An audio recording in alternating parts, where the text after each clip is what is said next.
जंगल में क्या करने गई थी? तुम मेरी बात नहीं सुन रहे हो ना? जंगल में क्या करने गई थी? वैसे भी मैंने सुना है कि इस फार्म से दूर जाके अच्छा महसूस होता है, इसीलिए जंगल में थेरेपी के लिए गई थी। और तुम होते कौन हो मुझसे ये सब सवालात करने वाले? देखो, सिर्फ पूछ रहा हूँ तुमसे, समझने की कोशिश करो। जब मैंने तुम्हें सनान की गाड़ी में देखा तो मैं कुछ नहीं समझ रही। मैं इस फार्म से, हर चीज से, हर इंसान से बेजार हो चुकी हूँ। सांस लेने के लिए जगह चाहिए। मैं जंगल में मिली, वो मुझे घर ले आया। क्योंकि तुम जहाँ मौजूद हो वहाँ मैं सांस नहीं ले सकती हूँ, इसलिए इस घर से दूर भागी थी। मेरा दम घुटता है। चुप क्यों हो? कोई और झूठ नहीं है जिसे सुनाकर तुम मुझे यहाँ कैद करके रखो या जबरदस्ती करो?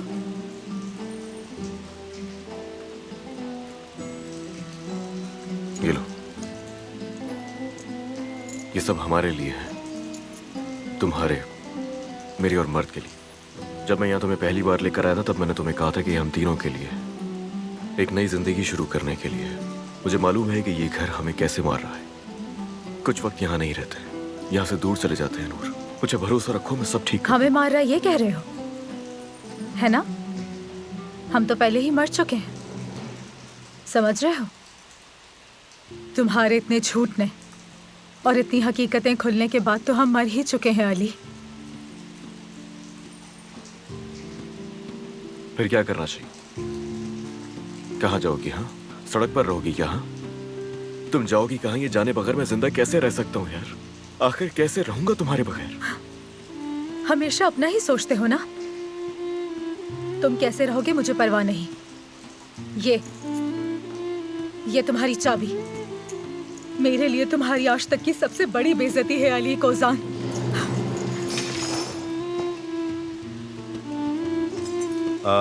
माफ करना, शायद तुम्हारी चाबी यहाँ गिर गई। ये चाबी अली साहब की है।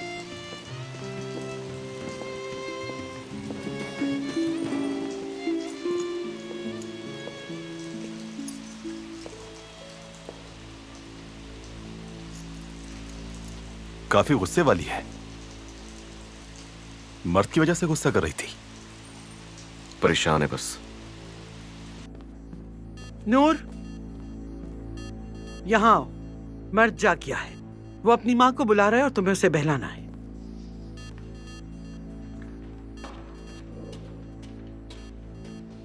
अच्छी तरह कान खोलकर मेरी बात सुन लो। जानती हूँ बहुत उलझ चुका है ये ड्रामा, लेकिन तुम हरगिज़ किसी खुशफहमी में मत रहना। अब जाकर अपनी आंटी से भी कह देना कि तुम कल यहाँ से जा रही हो, और जितना कहा है बस उतना ही कहना। अब जाओ।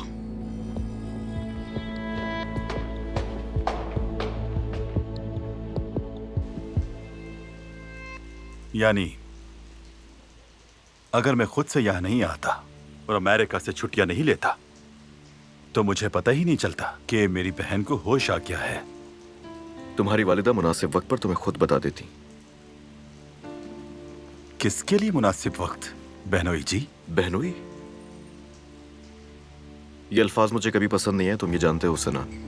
मैं तुम्हारा अली भाई हूं, भूल गए क्या?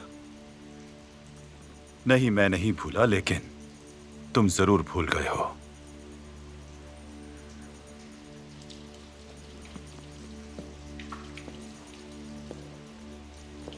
कितनी देर बातें की थी हमने शादी वाले दिन, याद है तुम्हें? मैंने तुमसे पूछा था मेरी बहन को खुश रखोगे, और फिर तुमने मेरे कंधे पर हाथ रख के कहा, फिक्र नहीं करो, मैं पूरी कोशिश करूंगा। लेकिन मेरा बचपन तो तुम्हारी कोशिशों की हद देखने में ही गुजर गया बहनोई जी।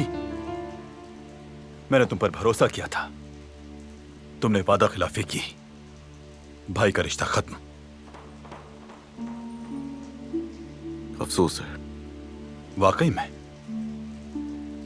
अफसोस से क्या होगा? ना ही उस हादसे को मिटाया जा सकता है और ना ही मेरी बहन के वो साल दोबारा आ सकते हैं।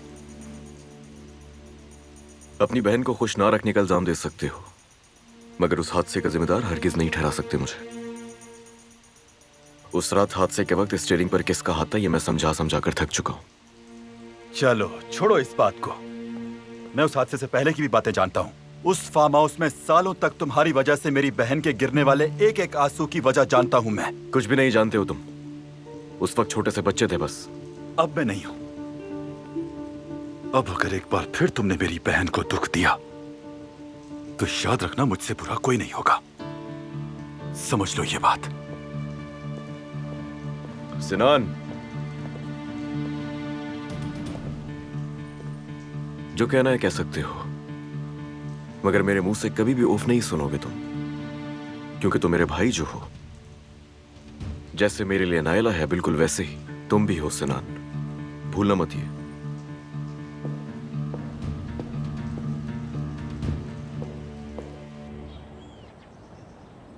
लेकिन अगर एक बार अम्मी के साथ चले जाएंगे तो क्या होगा बाबा? नाराज हो जाऊंगा मैं। अच्छा ठीक है, नाराज मत हो बाबा, आप भी तो मुझे समझे ना। बातें देखो जरा तुम्हारी। चलो आओ, देर हो रही है।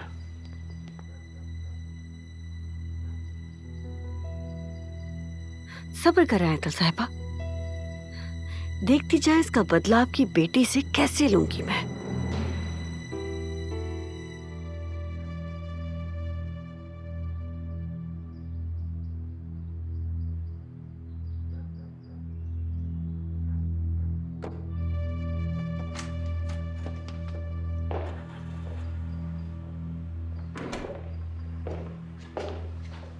कल रात सिनान से मिलने के बाद मैं सो गई थी। मुझे याद ही नहीं आ रहा कि अली मेरे पास आया भी था या नहीं। वो अपने बेटे को स्कूल ले जा रहा था, पता नहीं वापस कब आएगा। अलीना बेटा, टेंशन क्यों लेती हो तुम?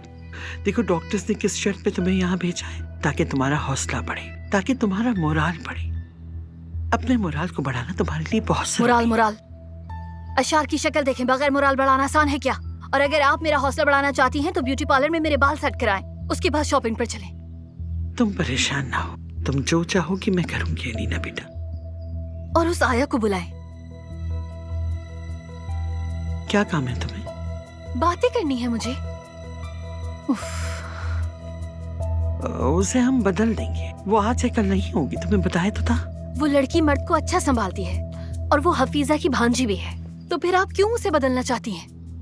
वो उसे आर्जी रख लिया था, वो खुद भी जाना चाहती है, अपने गांव जाना चाहती है वो। ठीक है, आप उसे बुलाएं, मैं उससे बात करती हूँ। ठीक है, ठीक है, लेकिन पहले तुम अपनी ये दवाएं ले लो। ये लो।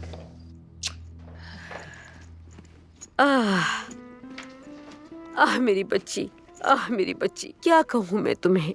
जिसका मुझे डर था वही हुआ। आयतुल साहिबा ने तुम्हें निकाल दिया, और वो भी बगैर लिहाज किए, बिला झिझक तुम्हारे मुंह पे दरवाजा बंद कर दिया। मेरा दिल जल रहा है, ना जाने कभी नहीं कह सकती हूँ। आंटी आप बिल्कुल फिक्र ना करें, स्कूल वापस जाऊंगी। फातिमा बेगम से भी बात की है, नीचे वाले फ्लैट में चली जाऊंगी। पढ़ाई और काम करके अपनी जिंदगी को आगे बढ़ाऊंगी।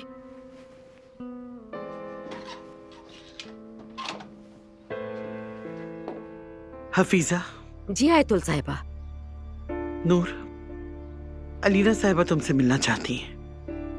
मैं जा रही हूँ। हाँ मुझे मालूम है, लेकिन अलीना साहिबा तुमसे कुछ बात करना चाहती हैं। खैरियत तो है ना सब? क्या कहना चाहती हैं वो? चलो बेटा जल्दी जाओ, इंतजार कर रही हैं।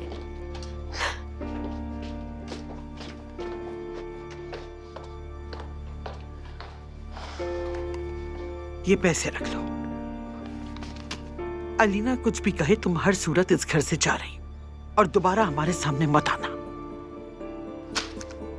आपके सामने ना आने के लिए पैसों की जरूरत नहीं मुझे। अगर ऊपर मेरी बेटी के साथ कोई खेल खेला तो तुम अपने पैदा होने पर भी पछताओगी। ऐसा कुछ नहीं होगा आयतुल साहिबा। इस फार्म हाउस में वापस आना मेरी सबसे बड़ी गलती होगी।